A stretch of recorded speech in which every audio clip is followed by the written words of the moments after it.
We're here with Matt Kessler from Too Many Records. He has an awesome YouTube channel.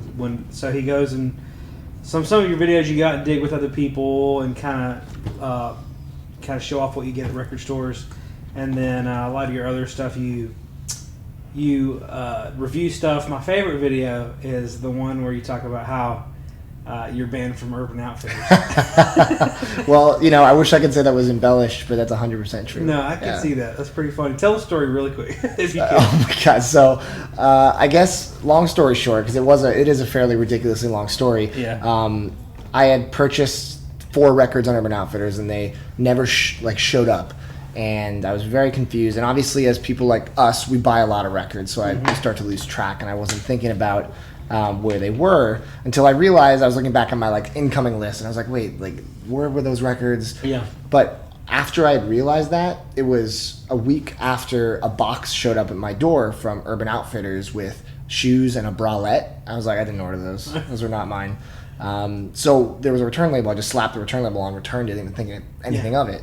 I then realized, that was probably a mistaken delivery, and they must have sent me that instead of my records. So I called them and I was like, this is what happened. Can you guys maybe rectify this? You're a massive company. And they basically called me a liar and were saying that there's no proof I returned anything. And I was fighting them. And eventually they escalated me high enough where the manager made a one-time exception and refunded me for the records. I didn't get a replacement, but they refunded me. And I was like, all right, all is done, whatever. I'll get those records another time. Couple months later, I order a record and it gets canceled immediately, and I'm like, that's kind of weird. So I place the order again, and it also gets canceled. So I'm like, all right, there's something fishy here, and I come to realize that they've banned me based on, I guess, my credit card. I was thinking, or maybe my name. They banned me from buying stuff because I had unpaid debt to them, because they decided that the money they refunded me, there was no proof that there wasn't that I didn't have to send them the merchandise back, but I didn't have the merchandise to begin with. So the craziest part of the story is when I had my buddy try to buy a record with his credit card sent to my dad's house, and it was still canceled. That's so weird. They've just got a kill on sight for me. And I don't know, but there's more records in the world than Urban Outfitters records. I haven't bought a record from Urban Outfitters. I don't think ever. So stick with that. It's good. Yeah. So I'm not gonna start now, but anyways. So when I'll start you off at the beginning. What's your first memory with vinyl? If you think of the first time you really connected with it. The first time I ever connected with it was my uncle had this music room, and it was I must have been 11, 12 years old. I grew up in Northern California. My parents and all of their relatives live out on the East Coast, so when I was 12, moved back to Jersey, and my uncle on my mom's side had this amazing, just purple lit upstairs, away from the house room, just wall to wall records and posters. And as a 12-year-old, I didn't connect with a lot of the music per se, because I wasn't quite on the classic rock stuff or the jazz stuff yet. But he was very heavy into Floyd and Zeppelin and things like that. So I just remember sitting in there and listening to vinyl, and I couldn't quite understand why I felt connected to the music, but I obviously liked it more than listening on, must have been my Zune at the time, or maybe an Arcos media player, something pre-iPod. I just remember loving it, and then I don't think I made the connection again about vinyl until I got into it. I think it was just kind of maybe a lost memory. That's funny. So when did you go all in? So I went all in. I've always been a music guy. I've always loved music. I've always loved talking about music and listening and recommending music to people. And I was dating a girl when I first moved to LA, which was after college. And she was in New York, so we were doing long distance. And, long distance kind of sucks. So I was like, I need to find a hobby. I was like, I need to get into something to kind of take my mind off how awful this is. So I was like, I should get into records. This must have been maybe a year before the Renaissance, when you saw it every Urban Outfitters. And I didn't know what to get, so I bought whatever was on Amazon. I got an LP 60 Audio-Technica. And I remember I was like, I've always had like a penchant for collecting things. Yeah. I started collecting like little turtle figurines as a kid, and then like I was collecting vintage video games in high school, and like I have like a very obsessive mentality with it, but then it's eventually just like kind of drops off and I go to a different thing. So records, I started amassing records fairly quickly. I think from the time I bought my first one to like my 50th one, it was like a week or two. Yeah. You know, but I remember specifically I had my setup, and records that were brand new out of the package were skipping like constantly, and I was like, what, this doesn't seem right. So I did my research, and I realized, it's because this player is not great. So I went on Craigslist, and I found a guy who, I don't know why he was selling it so cheap, but he had a Pioneer SX780 receiver and a PL518X turntable. It sold me for $80 for the pair, and they were like mint. Like, he took good care of his stuff. And that kind of like won me over, because I was like, now these records sound incredible. Yeah. So that's awesome. Yeah. I had a similar thing with mine. Like, I couldn't figure out why they were skipping, and it was I had like a really, this was before they started making them like that when I was a kid. I found one at Goodwill, and it was like one of these like bricks, and it was all in one type thing. Like a Victrola player. Well, no, it had like a cassette player on it, and it had like this big tuner, which why is it so big? But anyways, so that's pretty funny. So, what music did you listen to like in high school? What's like your most, like, what got you? Well, we'll say it this way: what got you into music in the first place? I want to say my dad. I think my dad's taste in music kind of informed my love for music. When I grew up in the house, it was always doo-wop. It was always Bob Dylan, Simon and Garfunkel. My dad's very particular. He introduced me to Animals, which is one of my favorite albums of all time. Yeah. He didn't have like a massive like variety of music he listened to, but the stuff he loved, he really loved. And I think just through listening to music in the house with him, it kind of like got me like connected and wanting to discover music on my own. And of course, I'm trying to think back to my first CDs when it was time to like start buying my own music. I think it was Eminem Show. It was Linkin Park, Hybrid Theory, and Backstreet Boys, Millennium. Those were the three that were my first three records. I wanted to get the whole spectrum, Yeah.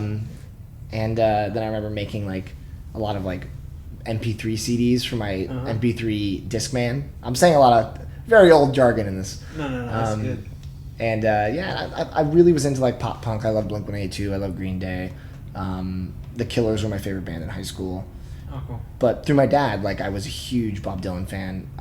To this day, I'm a huge Simon and Garfunkel fan. Like they're two of my favorite musicians ever.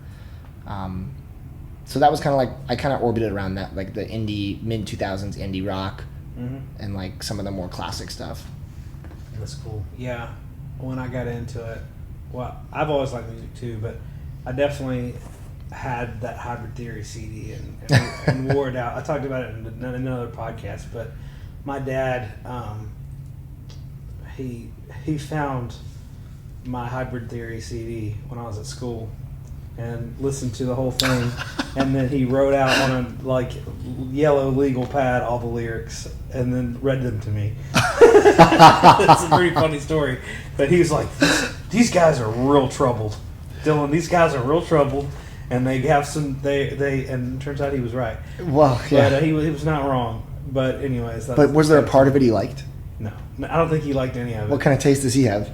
So he liked, my dad's not big on music, but he really liked Leonard Skinner. And I was talking to him the other day, and he was like, yeah, I saw Led Zeppelin in Greensboro, and like probably 5 or 6 times. I'm like, what? And he's like, yeah, I saw them and Pink Floyd, and he's telling me all the concerts that he ever seen, and he said his brother was like a big time music collector, and he was telling me, he's like, yeah, this first album, he was in my record room, which he never comes out there. He came to visit me, and we were moving some stuff, and he's like, yeah, this album, the only one I ever bought with my own money because my brother wouldn't buy it. It had an American flag on it. I was like, Sly and the Family Stone, and he's like, oh yeah, and I pulled it out. He's like, that's it. He said that was the only record he ever bought, but he just listened to his brother's records. But yeah, he liked classic rock and stuff. But what's funny is I asked him, like one time I was like, hey Dad, you ever see Electric Light Orchestra in concert? He's like, oh yeah, it's awesome. There's this big spaceship that lowered down. He like has such distinct detail of his concert. And then like a week later, I was like, "Hey, Dad, you ever seen Boston in concert?" He's like, "Yeah, man, it was this crazy spaceship that came out." It's the exact same story. And it depends on like which one you ask, and that's his memory for both of them. I don't know. To be fair, it could be both concerts. It could have very really well could been. have happened for both. So I don't know. But anyways, yeah. So my dad actually he saw Jimi Hendrix, and he dropped that like way late in my life, and I was like, "You're just like I must have been 23." I was like, "You're just telling me this now?" Yeah. Yeah. Oh, one of my dad's stories. I need to interview him for my podcast because he's hilarious. But he saw Elton John, and he said that Elton John was in this like chicken costume. He said he was like, well, he says chicken costume, but he said he was just covered in feathers, which could have been not a chicken costume. Could have been just his like a jacket or something. I don't know. That was my dad's description that he was in a chicken costume. But he said he was dancing on top of his piano singing, and then he just falls over on the floor. And then all these people come out and get him, and they take him away, and then he didn't know what happened. And so the next morning, he read in the newspaper that someone had thrown a pipe, like a glass pipe, like a smoking pipe, and hit him in the forehead, knocked him out, knocked him off the piano on the floor, and he got like really hurt. So my dad saw that show, which is pretty funny. But that's crazy. Well, that's not funny. That's sad, but that's crazy. Sorry, Elton John, if you're listening to this. What's up, Elton? This is yeah, we love you. But anyways, so yeah, for me, like my mom's taste in music was more influential. Well, probably not, probably about equal, but anyways, did you ever go to any cool concerts, or have you been to any lately? I saw you were at one last night. Well, last night I was at Brooklyn emo night because my pop punk and emo phase in high school was pretty intense. And I used to do every now and then the LA emo night, which I guess was like the original, I think. Are you familiar with it? I have no idea what you're talking about. It's just raucous. It's just basically a bunch of like people in their late 20s and 30s that are reliving their high school years. They usually have a DJ who's just like playing like hit after hit from like, you know, all the big like Fall Out Boy, My Chemical Romance, and people are just drunk, screaming, singing, and then sometimes they have actual musicians from some of those bands come out and do like either acoustic sets. Like in LA, I saw the guy from Saves the Day come out and do a little acoustic set, and it's pretty fun. I think the Brooklyn one was different people. I don't think it was the same company or same group that runs it, but yeah, it was just just have a bunch of drinks and sing and dance. Right. That's funny. I am going to Red Rocks for the first time next month. Oh wow! And I'm so excited. It's a bucket list venue for me. Yeah. And going to see Vampire Weekend. Oh wow! I'm in love with their new album. It's got to be I think it's my second favorite of the year. I haven't heard it. It's cool. Brilliant. I mean, it's very Grateful Dead inspired. It has like that kind of like looseness to it, but he's at the top of his game right now. His songwriting is just impeccable. Wow! I'll have to check it out. A friend of mine, he was on this tour, and he plays guitar in can't even remember the name of the band, but I didn't think it was a very big band. I said, yeah, I'm going on tour next month. I'm like, okay, cool. And then I see on his Instagram story, he's at Red Rocks, playing at Red Rocks, opening up for the Amoeba Brothers. I'm like, what? So I was like, that's pretty epic. He's writing his name. All the musicians write their name backstage. So That place is incredible, man. I would love to go. You've never been? There. I've never been. I mean, I've been all around that area, but I've never been to that venue. There have been so many concerts over the years of like artists I love, and I just never made the trip. And I was like, you know what? It's about time. Yeah. And like I'm so into this album right now that it was kind of like the perfect storm. Yeah. So what are some of your favorite records right now that are coming out? Like favorite albums this year or recently? Favorite albums this year. I know because you're a critic. Yeah, you're gonna get a little sneak peek thing because I usually do a video every year that's like my top 10 of the year, which I look forward to doing. And I feel like random videos throughout the year do way better, and I would think that people are more interested in that. But I guess it's just for me at this point. It does all right, but it's not like a top video on the channel or anything like that. But my favorite album of the year is the Nationals album, I'm Easy to Find. Are you familiar with them at all? I'm familiar with them. I don't know much about that album, but. See, about me, I have a broad.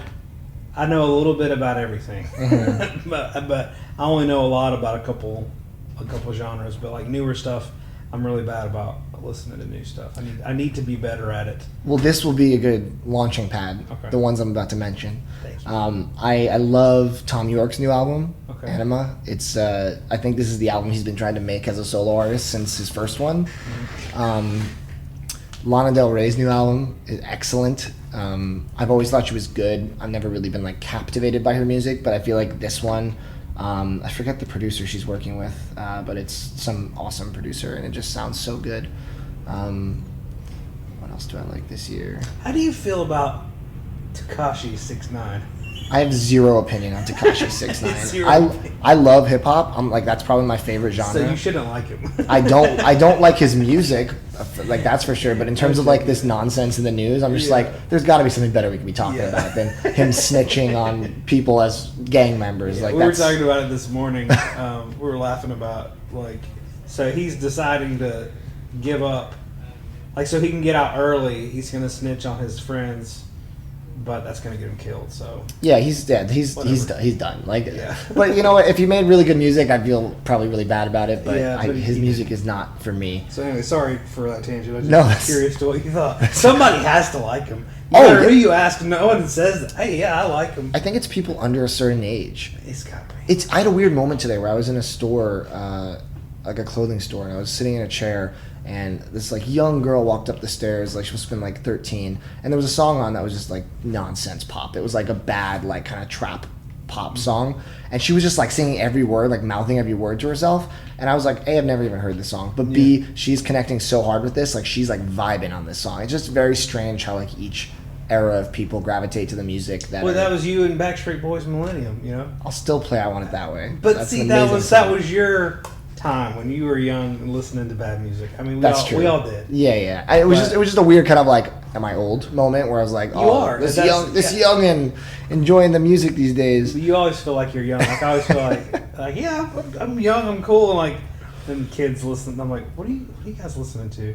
Because I mean, like now that I'm going to own a record store, I've got to know that stuff. Totally. So I've got to like get over that and learn what kids like, because kids. They carry the culture and I don't know. So like Jacob over here behind the camera, he knows, like he's been showing me some stuff. But you're old by now. Yeah, I'm old. You're an old man by now. You're 20, 25, 24? 25. Well, he's old by now. What you do is you get a record store, you do like High Fidelity, where you just have a bunch of employees that specialize in different eras, and then they get really aggressive about it. Yeah, so that's probably what I'll end up doing, but yeah, that's pretty funny. So sorry to have that tangent about 6ix9ine. So go ahead. It's important that we talk about Tekashi 6ix9ine and I don't every know. music related discussion in 2019. Yeah, he's got to be talked about. So. But speaking of hip hop, I'm extremely excited for the new Kanye album, Jesus is King. I love the gospel direction he's going. Really? I think it's really cool. I think Kanye's always. I don't know if you're an anti-Kanye person or a pro. Here's the deal. All right. I used to be very anti-Kanye. A lot of people were. I used to be but then I watched this Netflix documentary where the Letterman one. Yeah, the Letterman one, and I was like, I like him. Yeah, I like him as a person, and I've listened to his music, and it's a type of music that I don't really identify with, but I can respect it. You know. Well, that's the thing about Kanye. It's that like he's an extremely controversial figure, and his inability to articulate his thoughts doesn't help him.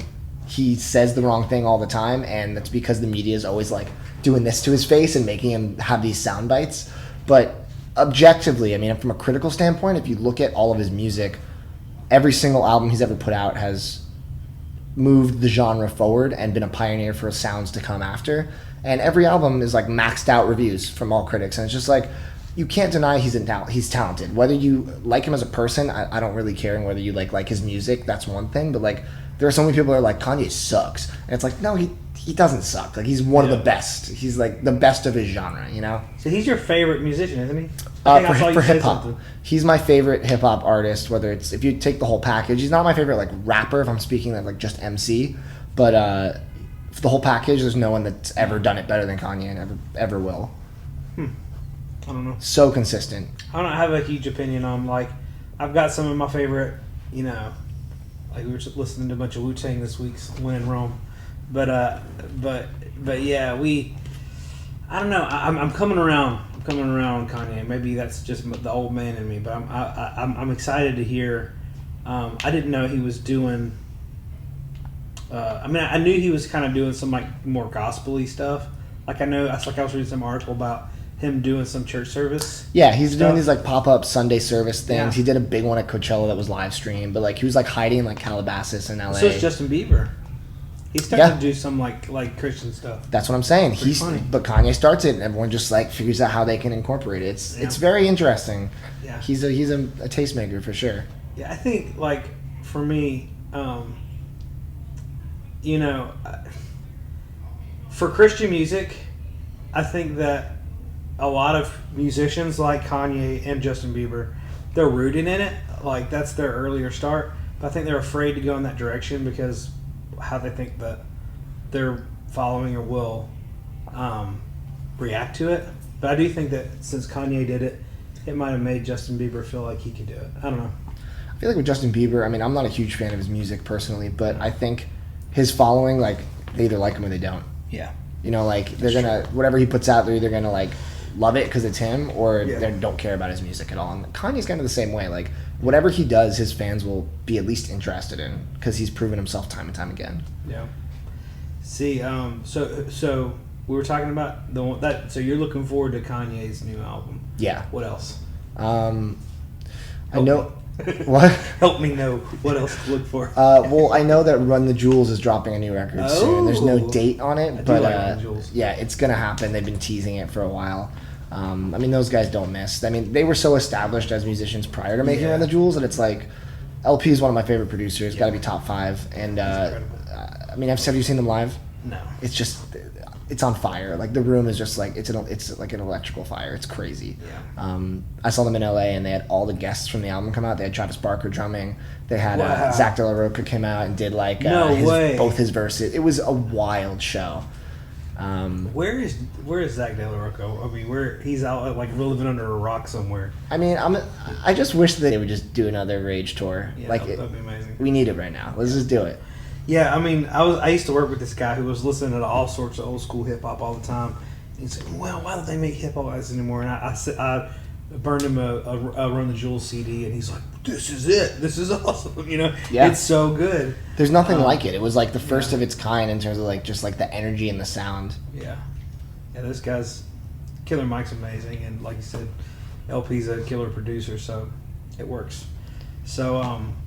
So yeah, I haven't kept up with those guys, but let's get to that'll be this year. And I don't think it'll be this year, but I've been following. So one of my other favorites is Pearl Jam. That's like a top 3 for me of all time. And you know, they've been teasing this upcoming album for maybe 9-10 months, and it's like everyone's like think it'll come out, and then all of a sudden one of the band members will go on an interview and be like, "Yeah, we're still writing," and everyone's like, "No," because they think it's done. But I can't wait. I mean, I'm of the opinion that they don't have a bad album. Even their newer stuff that's a little poppier is still excellent. Eddie Vedder is like a legend. Mm-hmm. You know, so yeah, I'm hoping that next year we get a solid Pearl Jam studio album. So the last one was Lightning Bolt, right? Yes. Yeah, I like that album. It's a great album. I don't. Yeah, I can't tell you an album of theirs I wouldn't just sit and listen to and enjoy. I really like them a lot too. And I wasn't really into them till my early 20s probably because I don't know. There was this whole. All my friends were either Team Nirvana or Team Pearl Jam, and I chose Nirvana. And I was always like, Pearl Jam sucks. But then, like, after I really got into it, I was like, wow, they're, like, really they're a lot more musically proficient than Nirvana was. But where does Alice in Chains fit in there? Alice in Chains is great. I've never been huge into them, but, like, my favorite grunge is, I mean, from a nostalgia standpoint, got to be Nirvana just because I grew up on it. But Soundgarden's my favorite. Yeah. You know what's funny about Sound? So I'm going through like my grunge renaissance way late. Like I enjoyed some of it in high school a little bit, but maybe like as of like 3 or 4 years ago, I've really kind of like realized how much I love grunge and how much I connect to like Chris Cornell and all of his projects. Oh my gosh! I saw Temple of the Dog on their tour in LA like in 2016, I think it was, and that was the only time I ever saw Chris perform, and it was right before he passed. So that hit me really hard when I was like, wow, that was like, I can't believe I got to see him, especially with such an amazing project like that. Yeah. But I had this realization recently. My first music festival was 2010. It was Lollapalooza. And I was a dumb high schooler who didn't know the right kind of music to go see. No, actually, that was college. That was mid-college. Dumb college kid, didn't know what to see. And I was looking at the lineup for nostalgia, like, who did I see that year? And I was looking at the headliners. Soundgarden was headlining, and I went and saw I went and saw Arcade Fire instead. Oh. And first of all, I loved Arcade Fire at the time, but they're one of those bands that I don't listen to anymore because like they just did not age well for me. Mm-hmm. And Soundgarden aged like fine wine. Like I can't believe I didn't go see them. Like if I can go back in time and like roundhouse kick myself in the face. Yeah. Awful. That's funny. That's terrible. But yeah, I've never been to a music festival. Really? Yeah. Why not? I don't have the tolerance for it. I don't. You can do it passive though. You can chill back in like the field and not deal with the chaos or the annoying people and just kind of like see a lot of bands in a short time span. I guess that's true. I just I don't know. I haven't been to a concert in a really long time actually. What was the last show you went to? Do you remember? Well, I'd rather not say, but I will anyways. I went and saw August Burns Red. You know who they are? Oh yeah, of course. I saw August Burns Red for today. This was in college. My friend was really into it, and I was just like an Emory. I was like, yeah, I'll go. I'll hang out. And it was a hardcore show, and I got hit in the face. And apparently, you're not supposed to punch people in the face, but he hit me in the face with his elbow. So the cops were called. It was a big deal. Anyway, so that's the last show. That's the last show I was at. And now you're banned from all concerts. No, I left. I mean, I didn't leave. So someone hit me in the face, and I hit him back. And I was like, I was young. I was 20, and he was upset about it because I hit him square in the face. And apparently, it's not supposed to be a fight, but I didn't know that. I wasn't familiar with all the rules, and so. But the last like really good concert I went to, which that one was great, because I liked all those bands, but. I don't know. Probably the Allman Brothers, because I saw the Allman Brothers like 5 or 6 times, and then I saw B.B. King. I met B.B. King. Nice. Who else? I've seen Bob Dylan, which is terrible, right? Isn't that just an awful experience? Rough. It's rough. So I saw him twice. He came to my college my senior year, and then I saw him I was at Desert Trip. Are you familiar with what that was? So Desert Trip was probably the coolest concert experience I've ever had. It was like what they called it Old Cella. Huh. It was like it was 3 days. It was Paul McCartney, Rolling Stones, Bob Dylan. I would go to that. Neil Young, Roger Waters, and The Who. Yeah, and it was 2 per night. Roger Waters put on the best show I've ever seen. Like that's my number one ever. He played full albums. He played like all of Animals. He played almost all of Dark Side. He played like 5 songs off the wall, most of Wish You Were Here. It was. And they had this thing set up in the field where it was surround sound with the way they were doing the speakers. It was like a special thing he had set up. And it was just, I was pretty far back with a decent view of the stage, and it was just like, I felt like it was just surrounding me. I was like immersed in this fishbowl. That's incredible. And the Animals, like I said earlier, is one of my favorite albums, so hearing that was like transcendent. But all those artists killed it, except for Bob Dylan, who was, I mean, as a huge fan growing up, like going there and having him not look at the audience, not address the audience, mumble through all his songs, and then walk off stage, it's like the least fulfilling experience a music fan could have. And he did it twice, 10 years apart. I saw him when I was in high school. My dad, it was actually a really cool moment. My dad always made fun of Bob Dylan because of his voice, And one day I was at school and came over the intercom. Dylan Smith came to the principal's office, and I was like, crap, what did they find out that I did? And I'm like running through my head like all the stuff I'd done. And I get to the principal's office, and my dad's sitting there, and I'm like, crap, if my dad's here, I'm in trouble. And he was acting all mad. And he's like, let's get in the car, let's go. And I'm getting in the car, and I'm thinking, what is going on? And he goes, I don't want you to just look at this. And he hands me like a little envelope, and I open it up, and it's Bob Dylan tickets. And so he took me to see Bob Dylan, and he was joking, And the whole time he didn't make fun of Bob Dylan, and then we get in the car, and I'm like, Dad, I know it was bad. Like, right? But at that time, Bob Dylan, I remember seeing him thinking, he is so old. Yeah. This might be his last night on Earth. And that was like 99. Dude, I just saw something. He's announcing another college tour. That's unbelievable. And I'm like, who's paying to see Bob Dylan in 2019? I would still love to see him again, just to see the contrast. But because I really like early Bob Dylan stuff. I mean, that's my favorite for sure. And then, so yeah, that's much different now. So, did you watch the Scorsese documentary? I've seen like half of it. It's unbelievable. I mean, that's got to be one of the greatest tours of all time, the Rolling Thunder Review. Yeah. I would have killed to have been there. Yeah. That's peak Bob Dylan. Yeah. You can understand the words he's saying. It's amazing. Yeah. Yeah. Do you like Townes Van Zandt? I do, yeah. Okay. Yeah. Good. Have you seen him? No, he's dead. When did he die? 88, 80. Oh, 80 wow. or I no, thought- no. He died in 97. He died. Okay, yeah. I knew it was during my lifetime. Yeah, he's amazing. He's my favorite songwriter for sure. Really? Number one? Mm-hmm. What makes it so special? So Townes Van Zandt, he lived a really hard, crazy life, and he wrote from that place. Like I've always wondered, like, why can't I not write songs like Townes Van Zandt? I realized, like, I didn't have his life. You know, he had a really hard childhood. His so I'm trying to remember exactly.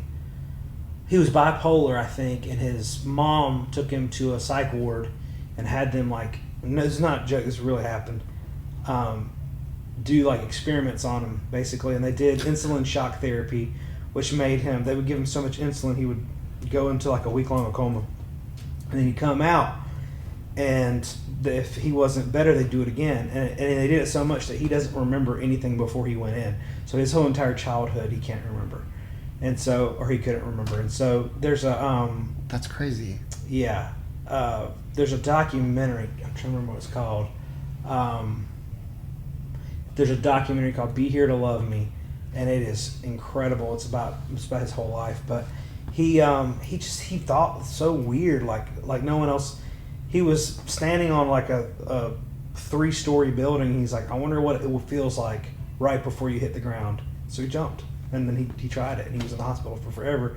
But then he knew what it felt like. He just thought like nobody else. So his songwriting is so incredible. But at the same time, I don't think someone that could write songs like that can live very long. So the fact that he lived as long as he did is kind of amazing. But because he lived to be an old guy. I mean, he was pretty old when he died. But he was decrepit looking. I don't know that he actually was. He drank a lot, you know, but. I should revisit some of his stuff. Yeah. What do you think his best album is? His self-titled, Okay. 1969. It's his third album. That's all for me. It's my favorite one. It's all acoustic, and yeah, that's my favorite one for sure. But yeah, he's probably my favorite songwriter. I like Jason Isbell a lot. I don't know if you listen to him. Yeah. I like Drive By Truckers, and then Jason Isbell's stuff is not as much up my alley, like his solo stuff, but I have friends who just like love it. His solo stuff, like his last 3 albums, are incredible. I listen to them all the time on repeat. Love them. Are you a Nick Drake fan? Yeah, we were just talking about that earlier today. We were looking at some Nick Drake albums. I'm a big Nick Drake fan. Yeah, for sure. So I've got let's see, I've got an early UK Pink Moon. Nice. It's not a first, but I think it's a second. Like a 70s? Yeah, and then I've got I guess a first US of Brighter Later, and so I'm trying to get like all the early ones, but those are ridiculously hard to find. Like the first pressings of them? Yeah, or like even early pressings. So what's the label that was like the sister label that he was releasing stuff on in like the 70s? Antilla?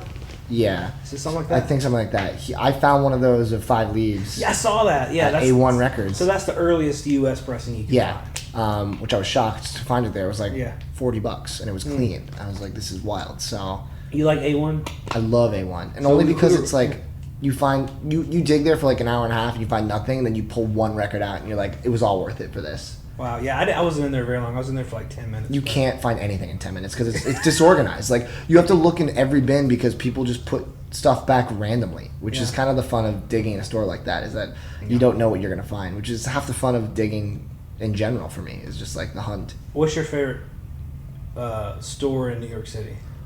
Favorite store in New York City? So A1 is I can't say one store in particular, but I love A1. I love Human Head. Okay, so A1's for like that random find. Human Head is for like those like world music, like Brazilian records, because he's always going to Brazil. I love Limited to One for like those rare modern pressings. Yeah. We went there today too. Yeah, Christian's a cool dude, and I like. I found some good stuff at Academy in Brooklyn. Like, I think it's the Annex. I think that. Yeah, we went there too. They have some crazy finds, especially on their online store. Like, they have some. There's this really rare 7-inch that I met someone yesterday. We just like the boyfriend of a friend I met, and he happened to be in records. We were talking records, and he was like visiting from Barcelona. He was looking for this one specific 7-inch by this band. Like, this is not a good story because I can't remember the band's name, but it was like they had one 7-inch that existed, no albums, like one picture of them from the 60s. And I looked it up, and Academy Annex was the only one on Discogs that had a copy of it for like $500. And I was like, dude, you're like 6 miles from the store if you want to go drop a whole bunch of money on it. He was like, it's too much. Yeah. But yeah, they got some good stuff. Yeah. So the funny thing about New York City is there's a Smithsonian Museum has a record label called Folkways. I don't know if you're familiar with Folkways records, but they put out a lot of really cool, like some of Lightning Hopkins' earlier records were on Folkways, but their goal was to record every style of music from every culture and compile it on Folkways records. So you get like crazy African drum beats, you get blues, you get folk, bluegrass. I found one because I grew up in Union County, North Carolina. It's like tiny little redneck, you know what I'm talking about. And there's a Folkways record for Sounds of Union County, North Carolina, and it's like, what? It's a bluegrass, And so I found that one. That was like incredible. But anyways, they're really identifiable, but they're really hard to find out where we are. And I went to Academy Annex, and I got a stack that big of them for $2 each. Yeah. Like, but they're not worth a whole lot, but they're just really cool. It's hard to track down. Yeah. So I got a whole bunch of those, and so that was a cool shop. So we're going to Human Head tomorrow. Yeah, you're gonna find some good stuff. I mean, do you like Brazilian music? I don't dislike Brazilian music. I'm not very versed in it, if I'm being honest. So an ex of mine was really into it, and she got me into it, and it's some of the best music I know of. Like bossa nova and like stuff from like the 70s is just so incredible.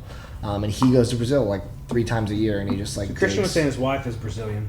Oh, right? Yeah, that sounds about right. Yeah.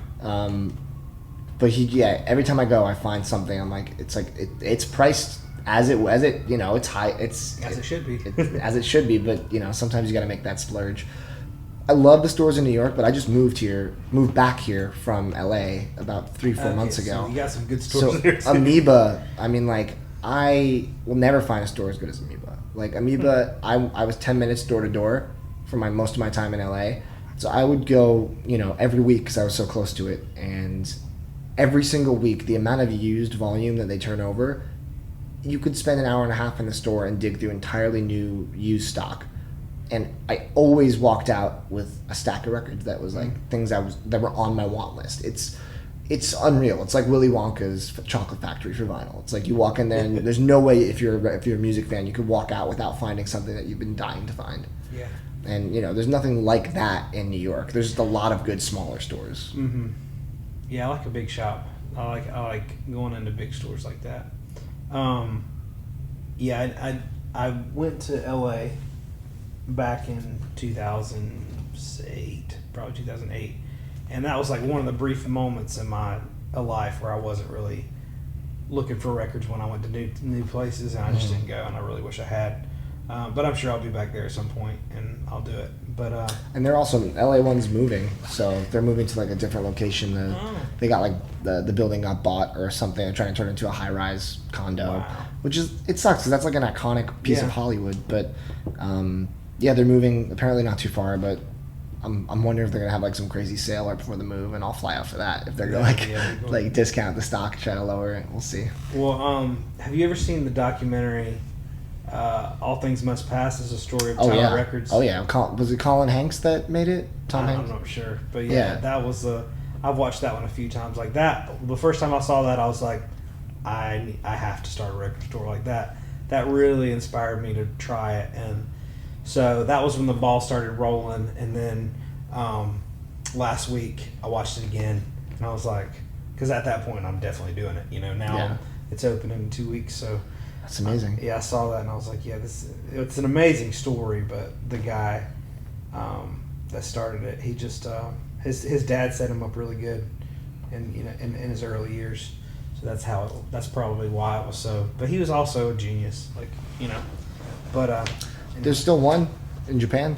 Yeah, there's still one in Japan. So. I have plans to go to Japan next year for the first time. Wow. And I mean, I love to eat, so I'm going to eat a lot. But in between eating, I plan on doing a lot of record shopping and a lot of video making. I've heard there's a lot of good shops in Japan.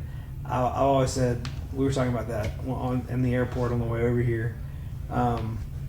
he was saying, like, if you could go to one place, where would you go to look for records that? And I was like, probably Japan, because I would, in my head, Japanese pressings are like U.S. pressings here, so you can probably get them pretty cheap and just ship them all back. It may not actually be that way.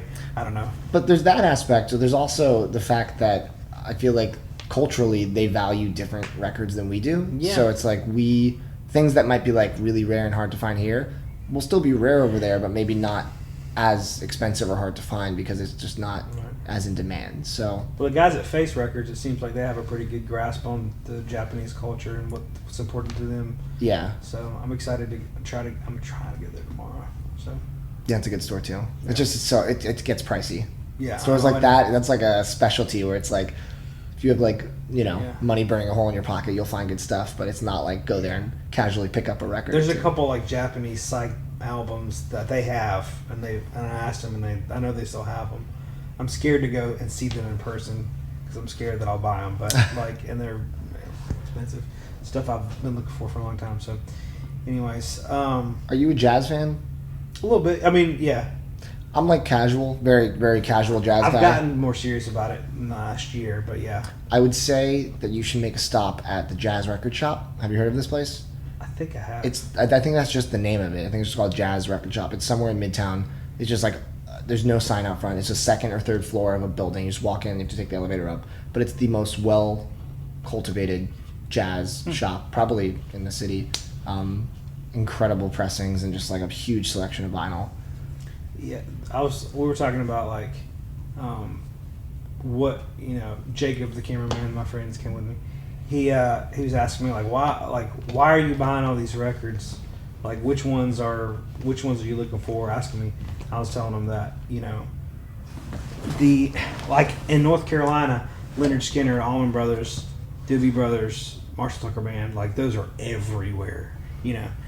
But jazz, you cannot find it. It's it's nearly impossible to find. I was digging a couple weeks ago, and I found Hank Mobley's first record, which is like $9,000 record. It was all beat up, so it was in really bad shape. But so it looked like somebody drug it behind their car. But I put it on, and I was hesitant to even listen to it because I didn't want it to mess up my needle, but those early Blue Note deep grooves, it literally played without a skip.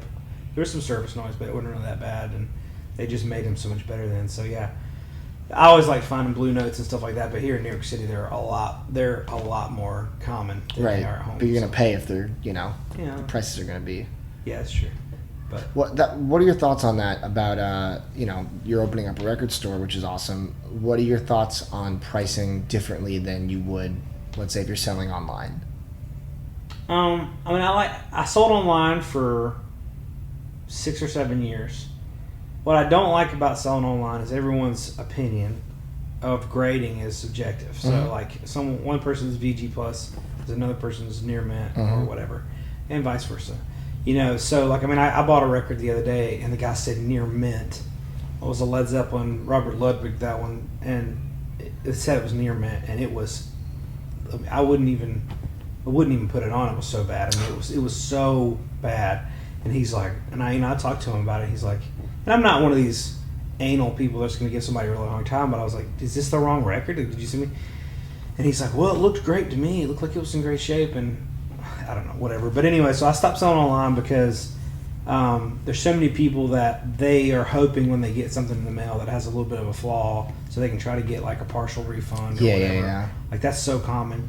And so, I sell a little bit online through Instagram. Like I'll post something. If it's something really rare, I'll post and I'll ship it out. But I really try not to sell online that much.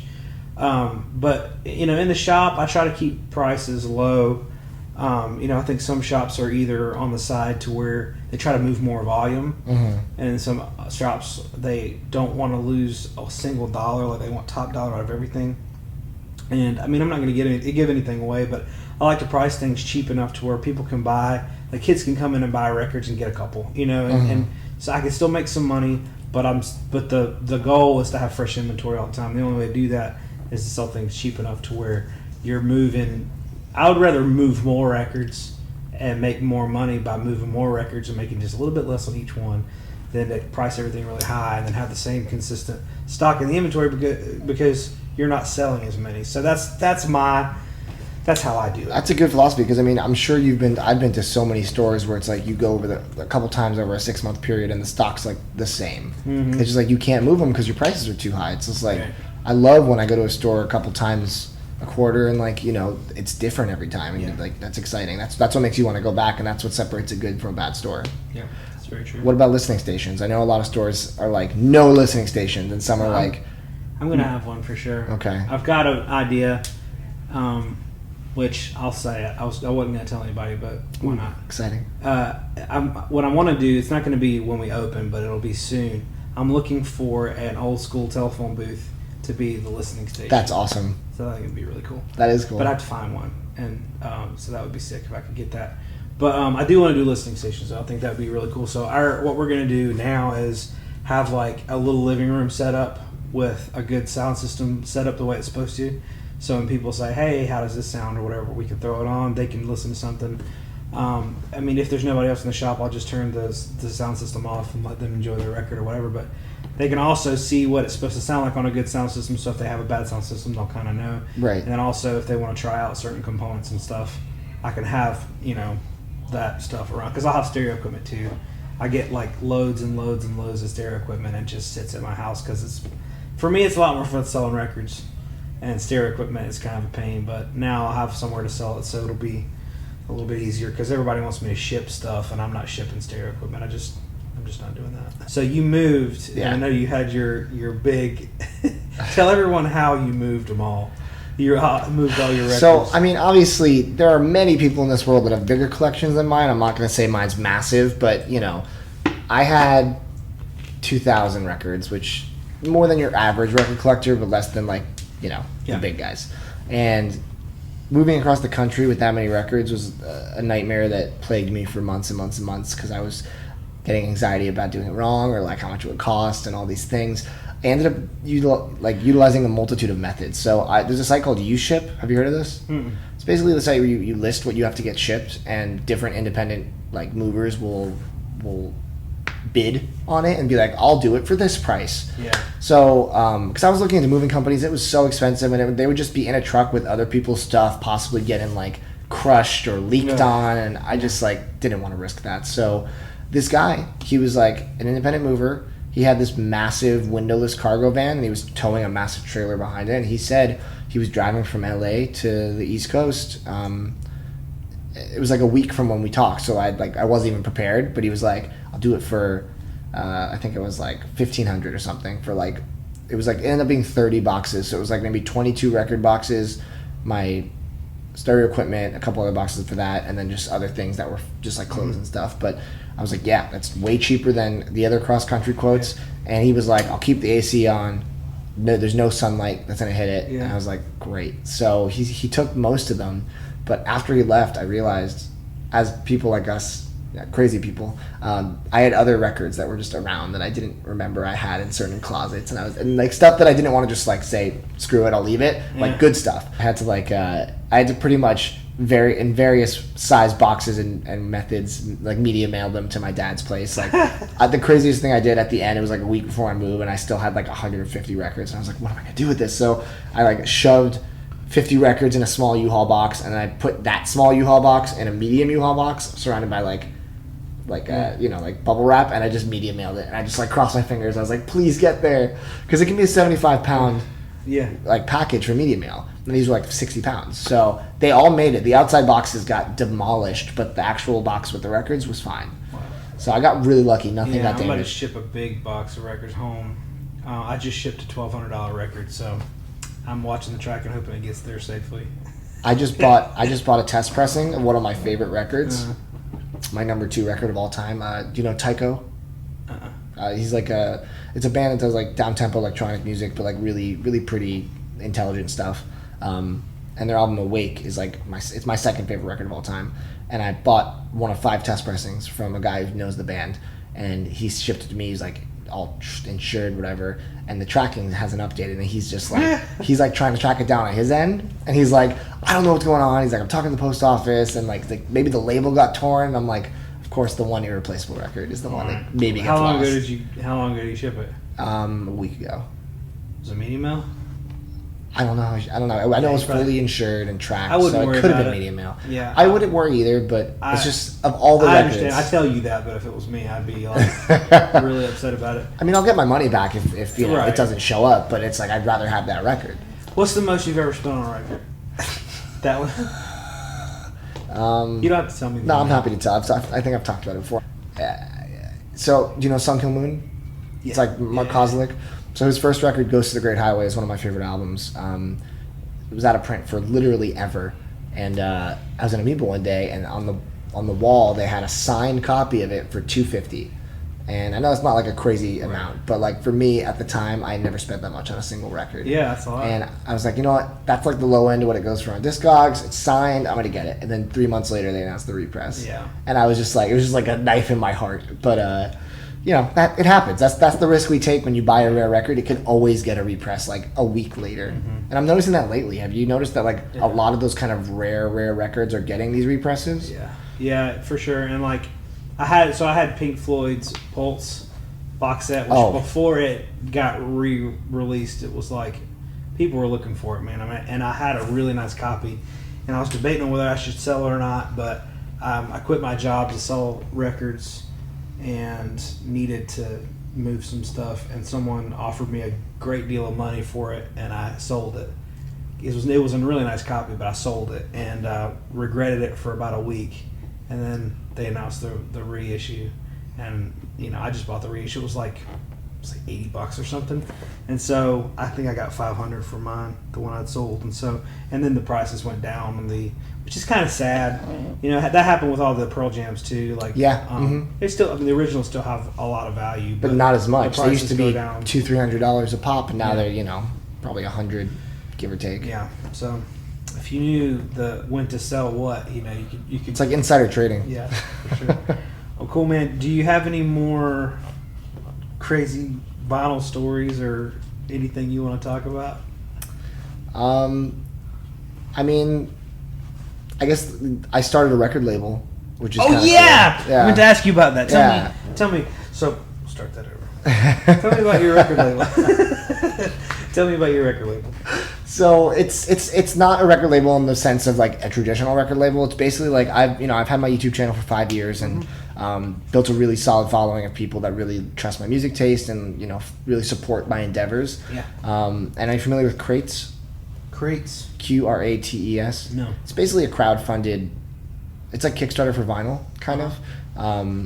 And I had purchased some records from them, and some of them were really bad quality, and some of them were really great quality. So I was like, okay, it's got to be whatever the people that are running the project, whatever the files are that they give, is probably like depending on how good it comes out. Right. But they can do everything from like they do the jacket for you. They do they have a mock-up, so you can mock up the variant, and like they do all kinds of crazy stuff, and they can master it for you over in France. They got this mastering studio they work with, and I was like, there's a lot of bands I like. People I either know or have a connection to that don't have their music on vinyl, and I think I have enough people that follow me that we can get these funded, because like depending on the project, it's like 200 or 300 pre-orders, I guess, and then it gets funded and then it gets pressed and they do all the shipping and everything. So I was like, let me give this a shot. So I started promoting my friend Fort Vine. They're amazing. They have an album that came out called Stay Magical, and it wasn't on vinyl, and I was like, I know people are gonna love this record. And I put it up for pre-order on the Crates thing, and I was like, this is TMR1, the first record on my thing, whatever it may be. And it was supposed to sell 300, and we got like 360 something pre-orders in the span of the month, and it got funded, it got pressed, and it came out. It was like unbelievable. Like if you go to the Discogs entry, every comment is like, "This is one of the best sounding records in my collection." Like, and it's true. I don't know what the guy did who mastered it, but it's obviously not an analog pressing, but it's like they remastered it for vinyl. It sounds very different than like the digital version I have. Yeah. And it sounds and looks amazing. It looks amazing. I haven't heard of it. It looks amazing. Thank you. And I did it TMR2, and that sold out as well. We did 200 of that, and that got like 220 pre-orders. Wow. And I'm like, you know what? This is cool. It's no skin off my back. I'm not making any money from it. Like all the money that's made, which is not much, because Crates takes a fairly significant cut, goes straight to the artist.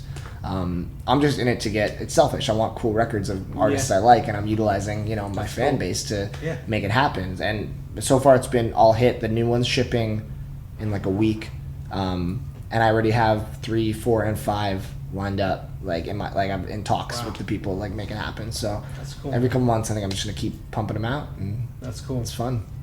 Cool. So everybody who's listening, follow Too Many Records on Instagram and YouTube, and keep in touch. Kind of keep your eyes peeled for some reissue, or not reissues, but first issues of some great music. So that's cool. I need to check some of that out. Next time you do one, I'll definitely grab one. But sweet, thanks, man. That's cool, man. Well, thanks for hanging out and talking. Thank you for having me, and congrats on the store. I can't wait to come eventually check it out. For sure, man. Cool. All right.